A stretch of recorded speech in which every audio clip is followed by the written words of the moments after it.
comemoração aos 40 anos, a UniABC realiza o primeiro Seminário Internacional de Justiça Restaurativa.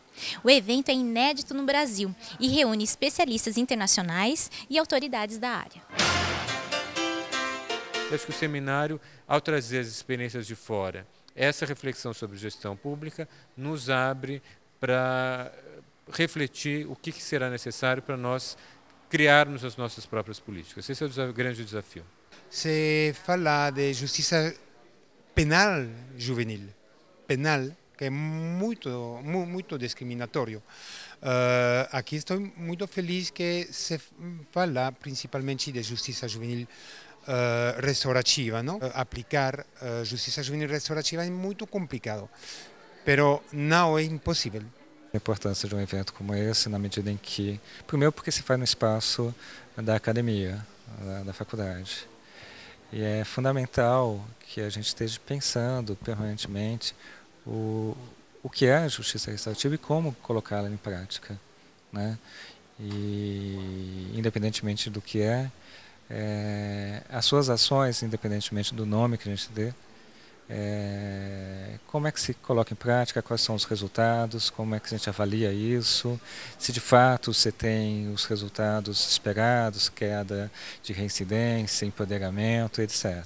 Diálogo é a palavra-chave para a justiça restaurativa. Um dos objetivos é saber ouvir. Vítima e ofensor, junto com a comunidade, com amigos e até mesmo com parentes, se reúnem para tentar resolver o conflito e reparar o dano causado. A justiça restaurativa lança um olhar diferente em relação ao sistema que só pune. Tudo pode ser resolvido antes mesmo de chegar à justiça convencional. Além de ser menos moroso, o modelo restaurativo pode ser aplicado em qualquer situação ou tipos de crime.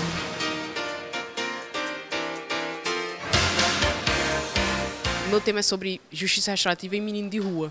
Na realidade, o que a gente vê, as experiências dos outros países, é de uma perfeita adequação dos princípios restaurativos a especificamente o caso do delinquente juvenil.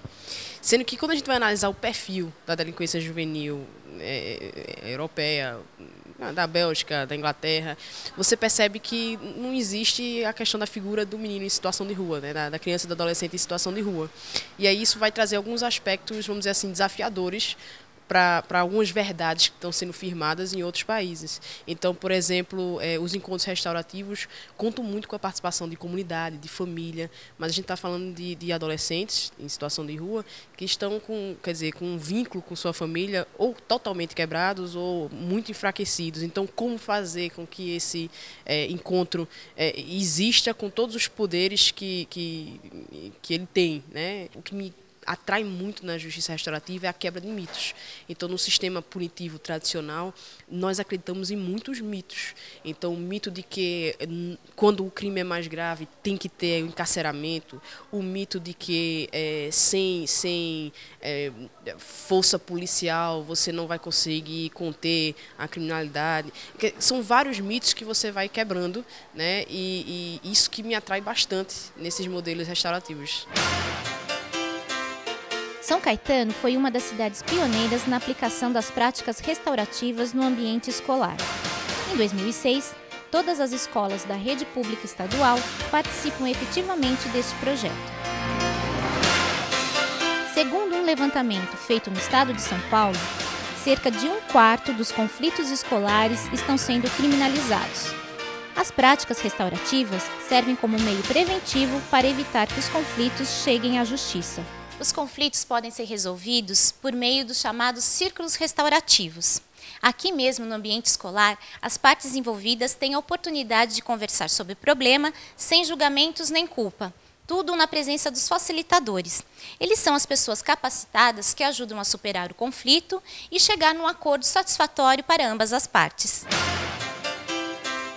Até dezembro de 2007, foram realizados 260 círculos, com cerca de 230 acordos. Mais de 96% dos acordos foram cumpridos no projeto de São Caetano. A importância da justiça restaurativa no sistema juvenil brasileiro é conferir ao sistema juvenil a possibilidade dele ser o que ele realmente deveria ser. Não é? Um sistema de proteção do adolescente, um sistema de restauração dos laços comunitários, das relações rompidas.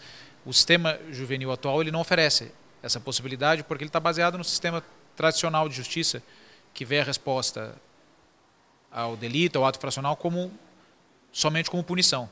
Dentro desse sistema, dentro dessa moldura, não há como veicular outras alternativas que não a punição, e a justiça restaurativa surge justamente como uma nova moldura para o juiz, para os operadores da justiça, para os agentes judiciais trabalharem com o adolescente em conflito da lei fora da lógica da punição.